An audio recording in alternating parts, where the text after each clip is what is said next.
Hello everybody, hello everyone. Welcome back dito sa ating YouTube channel. Sa ngayon guys ay ituturo ko sa inyo ang request nito ng isa nating kaibigan. Ayan, kay Ali Venture. Shoutout sa inyo Lalax. Ayan, ituturo ko sa inyo kung paano mag-delete ng ginawa nating messenger group chat, no, nang hindi nila alam yung mga members natin.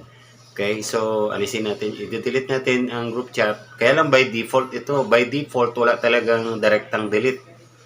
Yung i-click mo lang ay delete kagad, deleted kagad, wala. Meron lang siyang way. So kung paano natin gagawin yon, ito guys, panoorin yung video.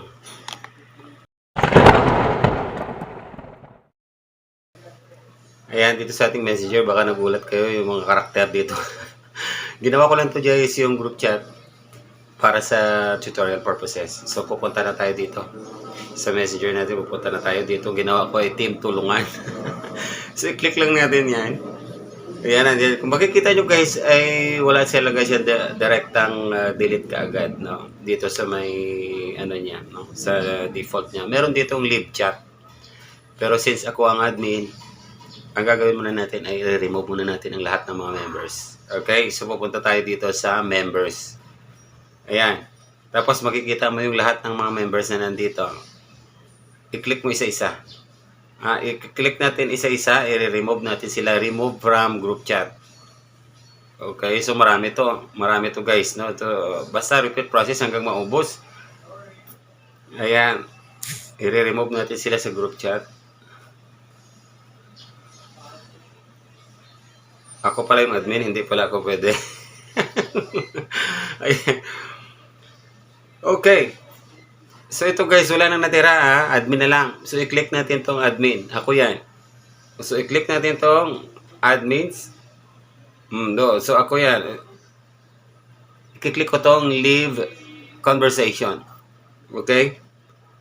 Leave conversation, leave group. Okay, click na natin.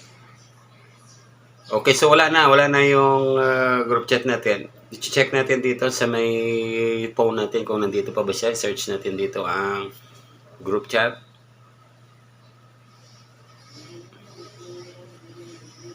Group chat. Wala na dito yung wala na dito yung group chat na ginawa natin. So, deleted na siya. Automatically deleted na. Hindi na natin makikita ang lahat ng mga activity at mga conversation pa dito sa phone natin. Alright, so ganoon lang siya kadali guys. No? Thank you so much.